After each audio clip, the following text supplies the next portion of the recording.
So market दोस्तों आज काफ़ी सही था। निफ्टी 1% ऊपर है 264 पॉइंट्स की तेजी के साथ में क्लोजिंग है। Nifty bank, mid cap, small cap तीनों ने काफ़ी सही किया। यूएसडी आज गिरा रुपीज़ के कंपैरिजन में, विच इज़ गुड। एडवांस की कंपनीज ज़्यादा है डिक्लाइन के कंपैरिजन में। सेक्टर्स भी देख लेते हैं। मैक्सिमम सेक्टर्स ग्रीन में है। आईटी ने सबसे अच्छा परफॉर्म किया। आईटी को लेकर मैं आपको बता चुका हूँ कि अभी तक पूरी तरह से रिवर्सल नहीं हुआ है पूरे सेक्टर में। अभी भी काफ़ी सारी कंपनीज़ हैं जिनको नंबर्स अच्छे देने बाकी हैं।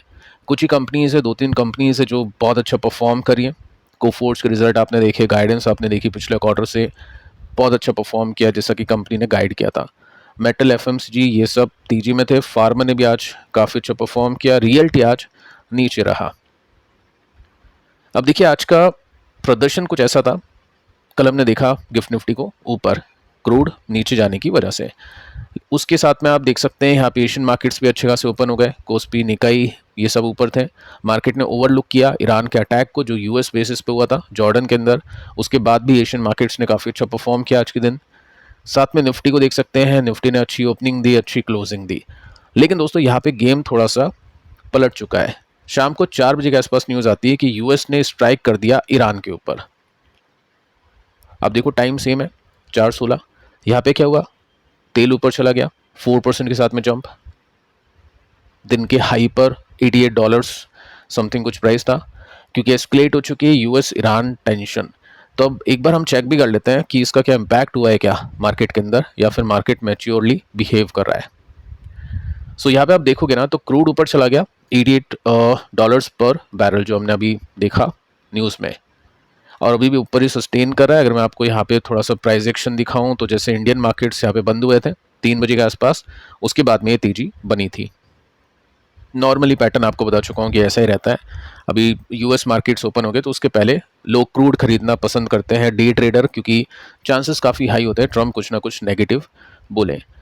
लेकिन जो इसका इम्पैक्ट है गिफ्ट निफ्टी पर इतना कुछ खास देखने को नहीं मिला। आप देख सकते हैं यहाँ पे जैसे ही न्यूज़ आती है उस समय गिफ्ट निफ्टी के अंदर कुछ खास इम्पैक्ट नहीं होता, विच इज़ वेरी गुड। और चार्ट अगर आप देखोगे तो इम्पैक्ट हुआ था, सडनली गिफ्ट निफ्टी नीचे चला गया, लेकिन इतना कुछ खास ड्रॉप नहीं था। इसका मतलब हम ये मान सकते हैं मार्केट अभी क्रूड को कुछ खास सीरियस नहीं ले रहा है, क्योंकि मार्केट को भी पता है कि ऊपर जा सकता है क्रूड, बट टिकना बहुत डिफिकल्ट है। आज क्रूड ऊपर है, कल नीचे भी होगा, तो क्यों एकदम से सेलिंग बाइंग करें। ठीक है, तो ये सब चीज़ें अभी आपको गिफ्ट निफ्टी में देखने को मिल रही है, जो कि अच्छी बात है। बाकी देखते हैं शाम को कुछ होगा तो उसके हिसाब से रिएक्शंस आएंगे। निफ्टी को देख लेते हैं टेक्निकली। जो हमने देखा कि यहाँ पे निफ्टी ने एक ब्रेकआउट किया, ब्रेकआउट के बाद में ऊपर जाने के चांसेस काफ़ी हैवी होते हैं। जो हमने यहाँ पे 2% के आसपास का गैप देखा, अब 1% ऊपर जा चुका है आज मार्केट, तो अब ये गैप 1% का हो चुका है। ठीक है, देखते हैं रेसिस्टेंस ब्रेक करता है निफ्टी या नहीं। बाकी चांसेस तो हैं यहाँ पे जाने के। तो ब्रॉडर मार्केट अभी ठीक है डे चार्ट के हिसाब से या शॉर्ट टर्म के हिसाब से। अब देखिए कुछ कंपनीज को देखते हैं, यहाँ पे काफ़ी अच्छे पैटर्न्स बने, कुछ ब्रेकआउट्स निकले हैं, तो जज करते हैं कैसी कंपनीज हैं, क्या डेटा है, क्या सिस्टम है, चेक कर लेते हैं। केन्स 13% के आसपास की तेजी। सो ये वही कंपनी है जिसको कोई नहीं पूछता है। डिक्सॉन में अच्छी तेजी आती है, सिरमा एसजीएस के अंदर काफ़ी अच्छी तेजी आती है, बट आज इसमें अच्छी बाइंग हो गई। क्या रीज़न है उसके पीछे का? रीज़न दोस्तों मैं आपको दे चुका था कल के दिन। एक न्यूज़ आई थी जिसमें कंपनी ने बताया था कि कंपनी एक बड़े एक्सपेंशन की प्लानिंग करी है चिप सप्लाई के लिए, जिसमें कंपनी जॉइंट वेंचर करेगी वेफर फैब्रिकेशन के लिए, सेमीकंडक्टर मटेरियल्स के लिए। ठीक है, तो ये सब चीज़ें थी और उसको लेकर कल भी कंपनी के स्टॉक ने अच्छा परफॉर्म किया था। साथ में देखो आज एक बड़ी ब्लॉक डील हो जाती है जिसमें 17 करोड़ का माल उठा लिया 12:30 बजे के आसपास। स्टॉक प्राइस कितना था? 3547 रुपीज़ के आसपास। और आज अभी 3500 नहीं है, 3655 है। तो जैसे ही ब्लॉक डील होती है उसके बाद में स्टॉक ऊपर जाता है। अब देखिए दोस्तों यहाँ पे आपके सामने है वीकली चार्ट, और इसमें आप नोट कर सकते हैं कि जो रेसिस्टेंस बना हुआ था फाइनली वो ब्रेक हो चुका है। कल हमने बात की थी कि यहाँ से 29% का गैप है अगर ब्रेकआउट आ जाता है तो। सो डे चार्ट पे देख लेते हैं कि क्या सिस्टम है। यहाँ पे वॉल्यूम अच्छे हैं, ठीक है, और थोड़ा सा इसको ध्यान से देखो। पहले ही गिरावट हुई थी और उसमें अगले दिन का हाई ये था, ठीक है, डे चार्ट के ऊपर। अब ये हमने रेसिस्टेंस माना क्योंकि टेक्निकल सिस्टम ऐसा ही होता है, और इसको हमने सपोर्ट माना। अब देखो कितना टाइम हो गया इस रेसिस्टेंस को टूटने में। यहाँ पे कोशिश की थी स्टॉक ने इसको तोड़ने की, बट टूट नहीं पाया, स्टॉक खुद टूट गया। ठीक है, उसके बाद में एक बड़ी गिरावट और आती है रिजल्ट के बेसिस पे, तो यहाँ पे स्टॉक नीचे चल जाता है। फिर हमने टेक्निकली देखा कि अगले दिन का जो हाई था वो क्या था, तो ये हाई था और इसको हमने रेसिस्टेंस मान लिया। रेसिस्टेंस आप यहाँ पे भी देख सकते हैं, यहाँ पे भी देख सकते हैं, यहाँ भी देख सकते हैं, यहाँ भी देख सकते हैं। तो ये जो रेसिस्टेंस था ये फाइनली अब टूट चुका है। अब होता क्या है कि जब भी रेसिस्टेंस ब्रेक करता है तो स्टॉक फ्रेश तेजी बनाने की कोशिश करता है। कोई 100% गारंटी नहीं होती है, लेकिन फिर भी चांसेस हाई होते हैं और उसमें अगले रेसिस्टेंस की तरफ बढ़ने की कोशिश करता है। अब ये कुछ भी हो सकता है, ये भी हो सकता है और यहाँ भी हो सकता है। अगर मैं इस रेसिस्टेंस को कैलकुलेट करूँ तो 22% का गैप आपको यहाँ पे देखने को मिल जाएगा। न्यूज़ क्या एक्सपेंशन प्लानिंग है, नंबर्स कैसे आते हैं या फिर आगे कैसी परफॉर्मेंस आती है, क्या अपडेट्स आती है, वो देखेंगे। स्विगी इसने भी काफ़ी सही किया, 7% का जंप है। अब देखो स्विगी में क्या सीन चल रहा है। आपने जोमेटो देखा, नंबर्स सही थे, गाइडेंस काफ़ी सही थी, स्टॉक रिवर्स भी हो चुका है, टेक्निकली स्टॉक अच्छा है। फर्स्ट आप देखो नंबर्स आने वाले इसके कल, तो नंबर्स आने से पहले की बाइंग है क्योंकि जोमेटो के नंबर्स अच्छे रहे। ठीक है, सेकंड आप देख सकते हैं, ये एक रीज़न है स्टॉक के चलने के पीछे का आई थिंक, क्योंकि कल एक न्यूज़ आई थी और न्यूज़ में ये था कि इंस्टामार्ट जो कि स्विगी का ही है, उनके जो सीईओ है अमितेश कुमार झा स्टेप डाउन कर चुके हैं नई अपॉर्चुनिटीज़ के लिए, यानी रिज़ाइन कर चुके हैं।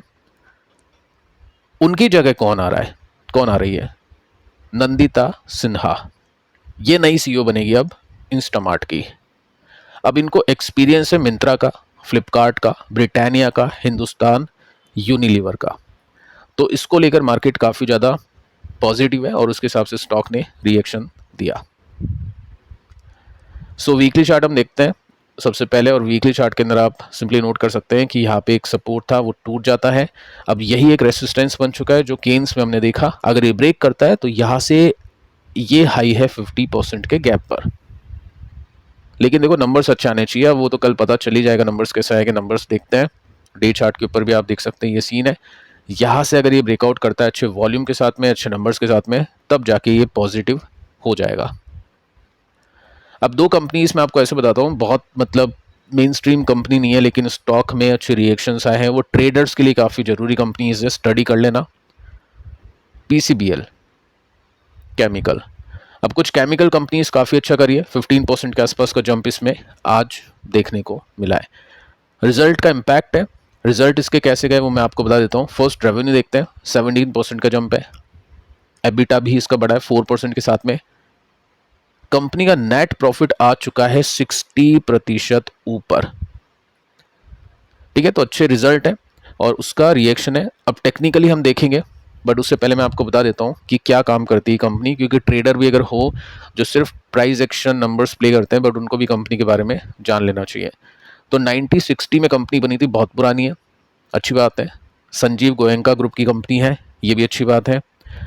कंपनी कार्बन ब्लैक बनाती है, स्पेशलिटी केमिकल के अंदर कंपनी काम करती है। साथ में एक और देखो काम इसका है, जनरेशन ऑफ इलेक्ट्रिसिटी, बिजली का उत्पादन करना। पर्पस क्या है, खुद के कंजप्शन यानी खुद की फैक्ट्रीज में यूज़ करना, साथ में जो बचती है एक्स्ट्रा बिजली उसको बेच देना है। तो ये कुछ काम है कंपनी के। सो डी चार्ट के ऊपर आप यहाँ पे नोट कर सकते हैं, एक अच्छी वॉल्यूम की कैंडल बनती है और उसके साथ में ये जो रेसिस्टेंस है ये ब्रेक हो जाता है। तो ये क्लियर कट चार्ट्स में ब्रेकआउट है। साथ में हम वीकली चार्ट को देखते हैं ताकि ब्रॉडर स्केल पे इसको समझने में आसानी मिले। सो ये ब्रेकआउट के बाद में अगला रेसिस्टेंस कहाँ पे है, देखो यहाँ पे रुका है ना, ये भी एक तरह से रेसिस्टेंस है। देखते हैं कल परसों कैसा क्या माहौल बनता है इसमें। बाकी इस रेसिस्टेंस पे जाने के लिए 21% का गैप है। एक और इस तरह की कंपनी है पारादीप, 12% के आसपास की तेजी इसमें भी बनी है। इसके रिजल्ट आए हैं जिसका इम्पैक्ट हुआ है, कल इसके रिजल्ट आए थे। रिजल्ट कैसे थे वो एक बार हम फर्स्ट तो देखते हैं। रेवेन्यू ग्रोथ 36% की, प्रॉफिट ग्रोथ 22% की। देखो समझना है यहाँ पे, प्रॉफिट इतना नहीं बढ़ा है लेकिन स्टॉक क्यों ऊपर गया, क्योंकि फर्स्ट आप देख सकते हैं गाइडेंस कैसी है। कंपनी ने ग्रीन लाइट 250 करोड़ एल्यूमिनियम की मिल चुकी कंपनी को मंजूरी, जिसमें प्लांट डालेगी कंपनी 15,000 मेट्रिक टन पर एनएम कैपेसिटी का। ठीक है, तो ये एक अच्छी न्यूज़ आ गई आगे के लिए। और सबसे बड़ी बात दोस्तों यहाँ पे ये है कि कंपनी का जो प्रॉफिट है ना, ये ऑल टाइम हाई पे है, लेकिन स्टॉक अभी ऑल टाइम हाई पे नहीं है। अब यहाँ पे हुआ क्या था, पिछले कुछ क्वार्टर्स काफ़ी बुरे गए थे, 342, उसके बाद में 182, 156। अब ये जाके यहाँ पे रिवर्सल मार चुका है और ऐसे प्रॉफिट आ चुके हैं कि क्यून क्यू बेसिस पे तो मल्टीपल है प्रॉफिट, वन व बेसिस पे भी काफ़ी अच्छा है, यानी प्रॉफिट अब क्यून क्यू बेसिस पे और वन व बेसिस पे दोनों पे ऑल टाइम हाई पे है। तो इसी वजह से मार्केट ने देखा कि स्टॉक तो इतना नीचे है, स्टॉक तो ऑल टाइम हाई पे नहीं है, तो आज बहुत अच्छी बाइंग इसमें हो जाती है, ब्रेकआउट इसमें आज मिलता है। ठीक है, अब हम इसके वीकली चार्ट को देखें तो प्रॉफिट अब इसका यहाँ पे आ चुका है, स्टॉक अभी यहीं पे है। कोई गारंटी नहीं होती है कि ऐसा ही कोई रूल है कि प्रॉफिट ऑल टाइम हाई पे हो तो स्टॉक भी ऑल टाइम हाई पे होगा, ऐसा कुछ नहीं है। वैल्यूशन भी कभी कभी कम हो जाती है, वो मार्केट के ऊपर डिपेंड करता है कि क्या वैल्यू मार्केट को करनी है। तो फिलहाल तो ये समझ में आता है प्राइस एक्शन को देख के कि मार्केट अच्छी खासी वैल्यू दे सकता है, क्योंकि अच्छे रिजल्ट है, टेक्निकल भी काफ़ी स्ट्रांग है। सो अगर ये ऑल टाइम हाई पे पहुंचता है तो 50% का गैप है। अब ये इस तरह से जाएगा या फिर ये टाइम लगा के जाएगा, वो डिपेंड करता है इन्वेस्टर्स के ऊपर। बाकी पॉजिटिवली हम इसको देख सकते हैं। तो फिलहाल दोस्तों इस वीडियो में इतना ही, आने वाले वीडियोस में भी काफ़ी कुछ हम डिस्कस करेंगे। पिछले वीडियो आप देख लेना, क्योंकि ये कंपनीज आज डिस्कस नहीं होगी। मिलते हैं नेक्स्ट वीडियो में, तब तक के लिए बाय बाय।